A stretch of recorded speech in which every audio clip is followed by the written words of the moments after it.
Here at the NZB National Weanling Sale, catching up with Harness Racing New Zealand CEO, Mr. Brad Steele. Hey, mate. G'day, Paul. How are you? Very good. Welcome back. We haven't spoke for a while. No, that's exactly right. Yeah, good to have you back in the North Island.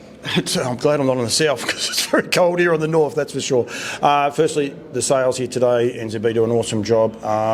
Something very unique today, but from the Standardbred point of view, you must be wrapped. I'm not sure on the clearance rates, but from where I saw it, seemed a very positive sale. It is, Paul. I'd say my guess it's got to be over 80%, but I think, kudos to NZB. You've always got to have a bit of courage when you do something different, and they've blended, harness into thoroughbreds here today, and, probably some people thought it mightn't work, but I think it's been an overwhelming success, particularly on the Standardbred side. Yeah, and so the flow-on effect was from the thoroughbreds, and from what I can gather, it was an okay to good thoroughbred sale. But what were they? The pacemakers, I think. And I was like, who are these pacemakers after a while? And Andrew Fitzgerald, of course, he's off the pace. And I'm thinking, has he got I think they even outbid him at one stage. But it turns out it's a lot of the thoroughbred guys looking to get horses. They're pinhooking them. They'll come back through the sale next year. But they're looking to buy horses and invest and stay in the sport. So good. Yeah, it is. And look, we're all one equine at the end of the day here in New Zealand. I know a lot of those thoroughbred trainers are connected with Andrew Stewart, so he's done a great job to influence those to come here, and they'll have a great lot of fun with it, and I'm sure they'll be back again next year, and good luck to them trying to pinhook them, but they might race a few in time as well. But isn't it fantastic to get the thoroughbreds investing in harness racing at that sort of number? I think they bought over 10 today, actually. There was a lot of people helping, but I think kudos to Andrew Stewart, because I believe he was pretty much the man behind it. He might have got the ball rolling. He probably didn't do the finer details, but he got the ball rolling, and then he's still been here all day with them, facilitating them, trying to help them, steer them in the right direction. So I think that's in itself is amazing. It is, and look, I think Andrew's going to be here for quite some time, because he's still got to educate a lot of those new buyers. So I expect them to be around this complex for a fair while tonight as they get educated on their purchases. New Zealand hospitality, it's always dangerous, that is for sure. Everything else, we've got plenty to cover off on the winter months. I think the racing quietens down a little bit, but it's still a lot of positivity there. A couple of Kiwis have gone across, especially last weekend, they were nice at Menangle, but headed up for the Inter-Dominion Carnival. So always still something ticking along, if you like, for the industry.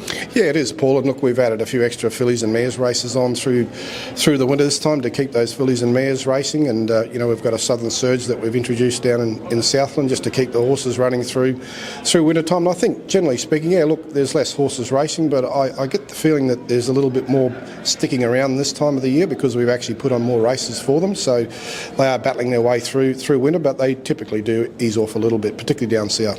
The interesting one this week, the elephant in the room, if you like, was Cambridge on a Tuesday, low field sizes. But you sometimes got to ask people, and I think it was Joe Ferguson that said it to me, people took the opportunity because they're racing week to week to actually be able to give their horses 10 days off, and a few people had a short backup because they actually wanted that short backup. So, what looks like, and people might say, geez, that's a worry. I think from where I understand with the horse people, because it fell on a Tuesday, it was a little bit convenient both ways for participants. Yeah, it was, and ideally, we had the race meeting scheduled on the Thursday night, but obviously with the Weanling sale, we definitely didn't want to interrupt that, so we had to make a quick decision to change it, and yes, it definitely impacted the fields, but I think ultimately, the right thing was the right thing to do. A couple of positive things. There was one major announcement done today that I'm sure you're across.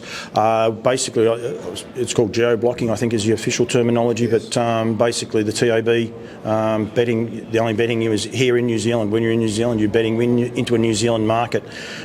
From your point of view, how does that sit? No, look, it sits really well, Paul. There's probably 180 million plus that's being wagered by Kiwis offshore that the racing industry gets no benefit from, nor the government. So yeah, that's now got to ring fence that, and obviously it's now Intane's job to really start to hit the ground running with that. And I must admit, I still have a little Aussie Ladbrokes account that I can't bet on now. It stopped this week. So yeah, I think there's significant upside for the racing industry in New Zealand as a result of the legislative net going through, and obviously on the 1st of July, Entame will need to write a cheque out for $100 million and give it to the New Zealand TAB, and then obviously we'll be talking to the TAB to give them some really good suggestions on how we should spend it. As a traveller, how does that affect me? Like, unfortunately, I'm not a major punter. I do have a TAB account. How can I bet now when I come to New Zealand? Does that mean you have to have a New Zealand account? Can I just open an account as a New Zealand visitor? Have those things been discussed and worked out? Yeah, so if you've got an Australian account, you can still have a bet here.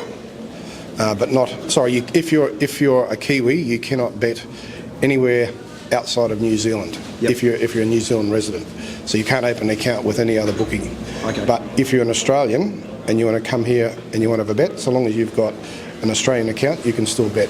Okay. Yep. So where it changes for you is because you're actually a resident. So, Exactly. Yep. That's right. Yeah. That's a different tone to it, isn't it? No, absolutely it is. Yeah, that's right. And I do have a very small New Zealand TAB account, but I haven't actually been able to use it because I don't have any Kiwi identification. So I've got to get my licence very shortly now that I can't invest.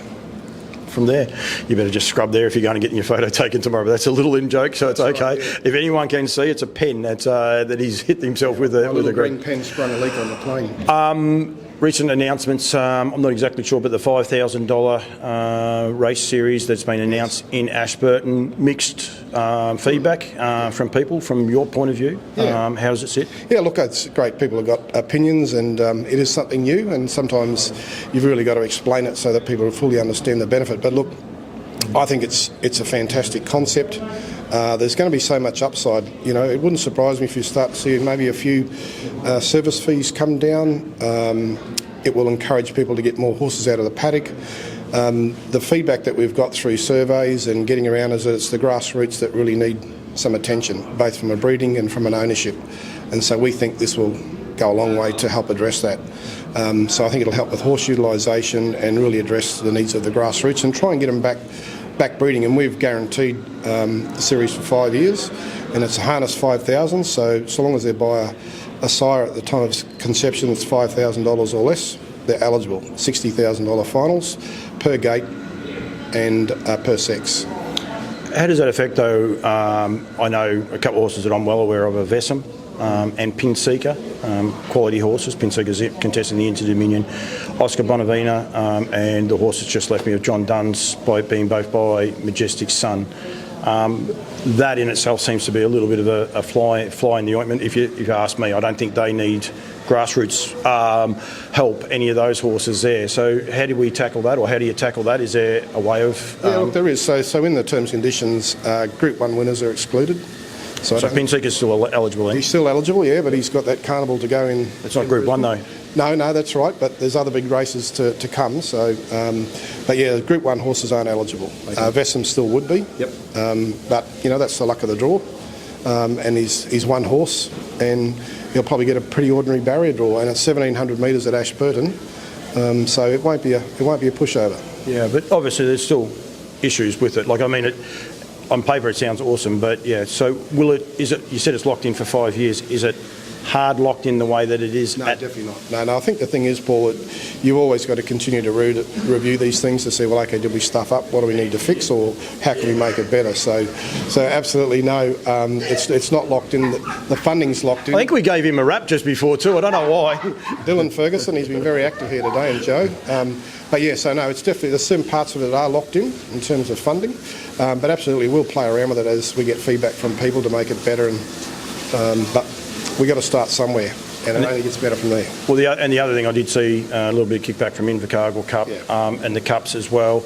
And for me, there possibly seems to be quite a few of those, because the influx of money means that what was once, and please no one take this, just a nice average race, all of a sudden becomes a very attractive race. That are you finding that is one of the issues you're having, because you are having large stake money races pop up here, there and everywhere? Is that one of the issues, and have you spoke with Invercargill in regards to that? Yeah, look, there's a letter heading out to the Southern Harness from myself just to explain that. It is the first year, and next year we're more than happy to sit down and find a better date, but we had very few options, and we really needed to get it done this year. And we had very few options to do it, and when you go through and have a look at the horses that raced at this Ashburton meeting is not a new meeting. So there was a meeting there last year. Yep. So you're going to have a lot of horses that are not eligible for Harness 5,000 that will need to race somewhere. Hopefully they'll go to Invercargill. So I think, in the fullness of time, there is a risk, but I think it's a pretty balanced risk based on the data that we saw from last year. But we'll sit down with Southern Harness. They're extremely passionate people and a really important part of the industry. So we'll sit down with them. We'll try and catch up in the next month or so and just work out a better pathway for next year. But it is a little bit congested. It's not all beer and Skittles, of course. You've got the ongoing, and I'm not going to ask you to comment on it because I know it is an ongoing. You've got the inquiry with the young guns happening at the minute. I believe that's middle of next month before that findings will be handed down. So, and I'm not asking you. I would imagine you probably don't even know the findings because you're not involved in it. So, it's not all beer and Skittles. But are you enjoying your time? And there's a lot of curveballs that get blown up. There's a lot of very passionate New Zealand people that some don't like change, some love change. Yeah. I think everyone loves more prize money, but they don't want to, change to get it. So, are you enjoying that challenge? Yeah, look, I am, Paul, and you're never going to please everybody, but I've got to say I had lots of feedback, but they've been really professional in terms of the negative feedback, that I've received, and I'd expect that the independent panel will have their draft to me within the next couple of weeks, and we'll certainly make that public. But I think it was important that we do that, and we've never done an independent review in New Zealand harness before, so we've now got that process in place. And yeah, look, everyone's entitled to their opinions, but as I said, the thing that I've been really pleased with is the way that people have passed that feedback has been really professional. I caught up with Brad Reid earlier on today too. That'll go up probably tomorrow. This might even go up tomorrow, this interview, probably the way things are going. But good to have him back. Passionate.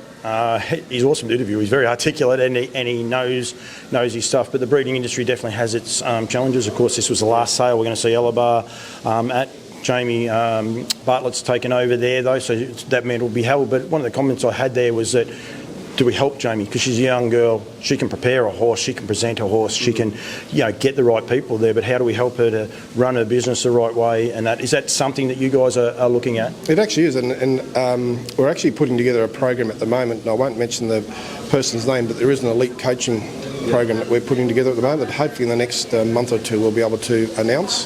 And that'll be free of charge to industry people who want to take advantage of an elite coaching person that we've engaged with, and I think look, we've had falling foal numbers and mares in foal for probably 20 years, Paul. So it is a significant problem. It's not just unique to New Zealand. No, but trust me, I know that. Yeah, it is, and like last year, it was our trotting mares were only down 1%. So there's a little bit of glimmer of light there. But look, I know from conversations with a number of studs here in New Zealand, there are a few things happening behind the scenes that hopefully there'll be some really positive announcements over the next period of time. And you've only just seen YR Stud in Christchurch come out with quite an innovative fee scheme, and also Lazarus, which is standing there now, $4,000. So I think there is some good stuff I'm hearing out there, which will definitely help. Our breeding numbers were down 12%, but as I said, it's been in decline for 20 years. And despite increasing incentives, prize money, it's continued to drop. So there's more at play, and we just need to keep chipping away at it. So I don't think there's one thing that we can do. It's going to be a mixture of a number of things. But look, I'm particularly having Brad Reid back. As you said, he's passionate, he's knowledgeable. He will drive some new energy in that Breeders' Association. I've got no doubt about that. And so I'm relatively optimistic without being, It was quite interesting. Go back and listen to Brent McIntyre's interview. I think he stated there that 80% down over the last 2 years. I think it was 50-20, something like that. But then Sam, is it Longrove? For Dancing Langrove, from Dancing on Moonlight, up 50. Yeah. So, and that's in the last 2 years. So you're getting this balance. It's still technically down, but they're up, and you would imagine there's other people around Dancing on the Moonlight that might be picking up. And in fairness to Macca Lodge, it's a big ask on them. He was talking 350 plus. Like, that's a big family ask for those guys to sustain the industry.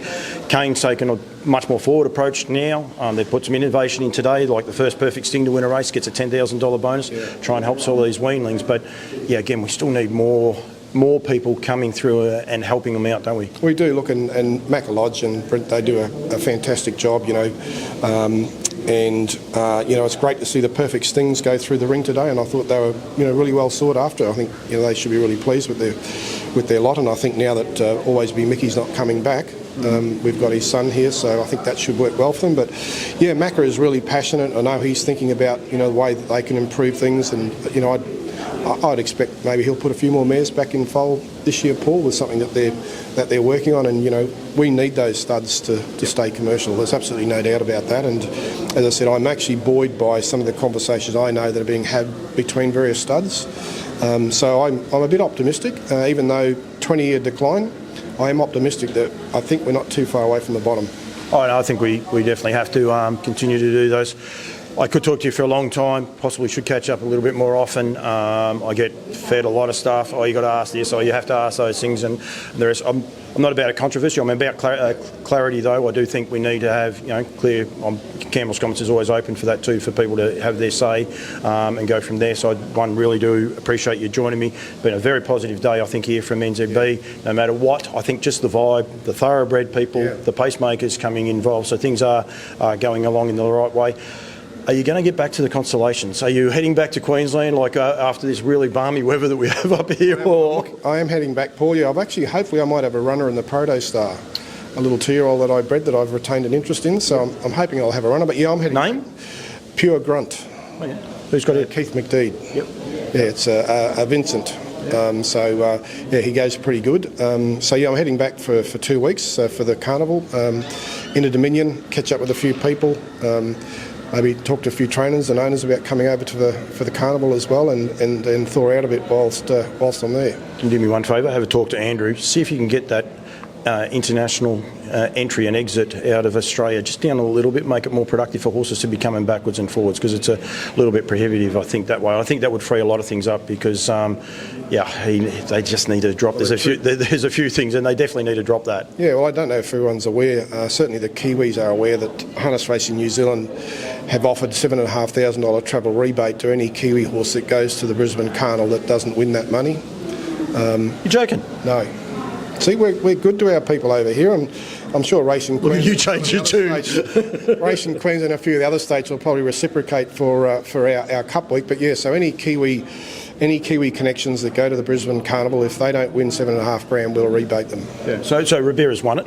Yeah. So he doesn't get it. Well, actually, the other three on Saturday would have all got that. No, but that's exactly what I was about to say. So you've got Pin Seeker, Bet and Win, and I'm going to say Better Than Cash. Possibly he may not have got that much for second, but he'll go close. But so anyone saying, "Oh, you're throwing good money at," but they're done. Oscar's done. They're done. They've won their money. Right. I think it was just something that we needed to do, and I don't think it had been done before. But I'm hoping the other states in Australia will now reciprocate. And as I said, any horses that are coming over to New Zealand for the Cup, they might offer something for them as well.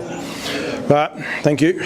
I've had the boss over with me. She's kept me on the straight and narrow, and she's standing there waiting. She's saying, you talk too much, so I'll have to get it done. Thank you. I look forward to catching up with you. Maybe in Queensland, I might be up there. Might go up for Brecken's with the Protostar, of course. They've got a Tour Magic, so I'll be cheering for him. But you'll be a little bit you'll be flipping and flopping there. Yeah, that's exactly right. Yeah, but look, it's an exciting race, the Protostar, and it's great that it's oversubscribed every year. And I think it'll be a fantastic field again this year. I think Inter Dominion's going to be fantastic. It's in Brisbane for 3 years, and you never know. The Kiwis might have a crack at it in 2028. We'll just see how that works out.